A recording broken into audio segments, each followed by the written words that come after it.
লাজুকে ভালোবাসার কথা বলে দিয়ে সব সত্যি স্বীকার করলো অনুভব। সম্পূর্ণ জানতে হলে ভিডিওটিতে একটি লাইক করে দেখতে থাকো। গল্পের শুরুতেই দেখা যায় লাজু পেয়ে গেছে হোস্টেল, আর এটা শোনার পরে লাজু নিজেও খুব খুশি হয়ে যায়। কারণ লাজু খুব ভালো মতনই জানতো যে হোস্টেলের ব্যবস্থা যদি না হতো তাহলে তার কাছে আর কোনো রাস্তাই খোলা থাকতো না। সে নিজেও জানে না কি করত, কিন্তু অবশ্য সে হোস্টেল পেয়ে গেছে। এর মধ্যেই চলে এসেছে অনুভব, আর অনুভবকে দেখার পরেই প্রিন্সিপাল ম্যাডাম বলে, আমি তো আপনাকেই ফোন করতে যাচ্ছিলাম, আপনাকে একটা খুশির খবর দেওয়ার আছে। যেই কথাটা না বললেই নয়, লাজু অর্থাৎ লাজবন্তী অবশেষে হোস্টেলটা পেয়ে গেছে। আর এটা শোনার পরে অনুভব খুশি তো হয়ই না, অনুভবের মনটা ভেঙে যায়। আসলেই লাজুকে নিজের চোখের সামনে তো আর দেখতে পারবে না অনুভব, তাই অনুভবের মনটা ভেঙে গেছে। অনুভব খুবই কষ্ট পায়। আর তারপরেই লাজু বলে, আমার তো ক্লাস শুরু হয়ে যাবে, আমি বরং এখন আসি, পরে কথা হবে। বলে লাজু চলে যায় ক্লাস করতে। অনুভব ভাবে মেয়েটার সাথে আর দেখা হবে না সেইভাবে, কিন্তু লাজুকে ছাড়া আমি বাঁচব কী করে? আমার প্রতিটা নিঃশ্বাস প্রশ্বাসে লাজু জড়িয়ে আছে। লাজুকে ছাড়া আমার দিন শুরু হবে কি করে? ওকে যে আমি খুব মিস করব, এমনটাই ভাবছিল অনুভব। তার মধ্যে প্রিন্সিপাল ম্যাডাম বলে, আপনাকে ফোন করতেই যাচ্ছিলাম, আপনি যখন চলে এসেছেন খুব ভালো হয়েছে, কিছু ফর্মালিটি আছে, আপনি একটু সাইন করে দিন। এরপর অনুভব সেই কাগজপত্রগুলোয় সাইন করে দিতে থাকে আর বারবার ভাবতে থাকে, লাজু আমার থেকে কতটাই না দূরে চলে গেল, কি করে লাজুকে আমি সামলাবো নিজেই বুঝতে পারছি না। এর মাঝখানেই বনলতা ফোন করেছে সুদেবকে আর বলে, এই যে সুদেব, তোমাকে দিয়ে যদি কোনো কাজ হয়, তুমি তো একটা কাজও ঠিকঠাক করে করতে পারছো না, কি ব্যাপার বলো তো? তোমাকে যে বলেছিলাম লাজুকে নিয়ে কলকাতায় ভাড়া থাকতে, তুমি তো সেই ব্যবস্থাটাও করতে পারলে না। এরপর সুদেব বলে, আমিও তো বলেছিলাম যে এতগুলো টাকা ব্যবস্থা করা আমার পক্ষে কোনোভাবেই সম্ভব না, তুমি কি বুঝতে পারোনি টিচার দিদি? এদিকে আমার মা খুবই ক্ষেপে আছে, বারবার বলছে কলকাতায় গিয়ে তোমার বরকে নাকি উচিত কথা শোনাবে। আর এটা শোনার পর বনলতা খুব খুশি হয়ে যায় আর বলে, এইটা তো খুব ভালো কথা, খুবই ভালো কথা। এক কাজ করো, তুমি বরং তোমার মাকে বলো আজকেই চলে আসতে, যেভাবেই হোক না কেন। কিন্তু সুদেব বলে, না, মা বলেছে কাল সকাল সকাল বেরোবে আর তোমার বাড়িতে গিয়ে তোমার বরকে উচিত কথা শোনাবে। আচ্ছা টিচার দিদি, তোমার বর কেমন ধারা মানুষ গো? ও জানে না যে লাজু আমার বউ হয়? আমার বউ হওয়া সত্ত্বেও লাজুর প্রতি ওনার এত টান যে কোথা থেকে আসে আমি এটাই বুঝে উঠতে পারছি না। লাজু যে আমার স্ত্রী। বনলতা বলে, কি করবে আর বলো, আর কি কোনো উপায় আছে? আসলেই লাজুর সাথে অনুভবের একটা সম্পর্ক তৈরি হয়ে গেছে, যেহেতু অনেক দিনের একটা গ্যাপ ছিল।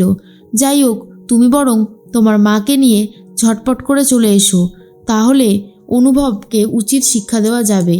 আমি নিশ্চিত যে তোমার মা যদি একবার বলে তাহলে অনুভব আর লাজুর দিকে ফিরেও তাকাবে না, তোমরা না থানা পুলিশের ভয়ও দেখাবে, বুঝতে পারলে? কিন্তু সুদেব নিজেও খুব ভালো মতন জানে যে সে লাজুর গায়ে হাত তুলেছিল। এরপর লাজু নিজেই যদি পুলিশের কাছে এই সত্যিটা বলে দেয় তাহলে সুদেবের কপালে যে দুঃখ আছে সেটা সুদেব জানতো। তারপরেই বলে যে, আমি যদি তোমার বরকে জেলে ঢোকাতে গিয়ে আমি নিজে ঢুকে পড়ি তখন কি হবে? বনলতা বলে, সব কিছুতে এত ভয় পাও কেন সুদেব? তোমার দ্বারা দেখছি কিচ্ছু হবে না।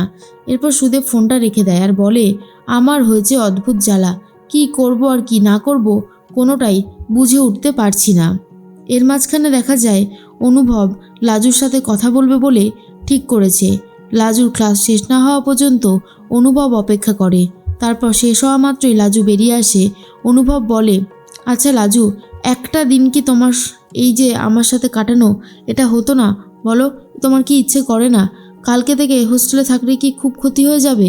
এরপর লাজু বলে, আজকে তো আমাকে হোস্টেলে থাকতেই হবে, আমি অনেক অনেক বলার পরে আমাদের ম্যাডামরা ব্যবস্থা করে দিয়েছে, আমার যে কি আনন্দ হচ্ছে। অনুভব বলে, কষ্ট হচ্ছে না? তুমি আমাকে আর দেখতে পারবে না প্রতিদিন, আমার আর তোমার মধ্যে যে কানেকশানটা তৈরি হয়েছে সেটা আর হবে না। সত্যি তোমার খারাপ লাগছে না? তুমি কি করে সবটা মেনে নিতে পারছো লাজু? আমার যে বুকটা ফেটে যাচ্ছে। লাজু বলে, কি করব বলো, আমাকে তো এখানেই থাকতে হবে, তোমার বাড়িতে তো আমি আর রোজ দিন থাকতে পারবো না।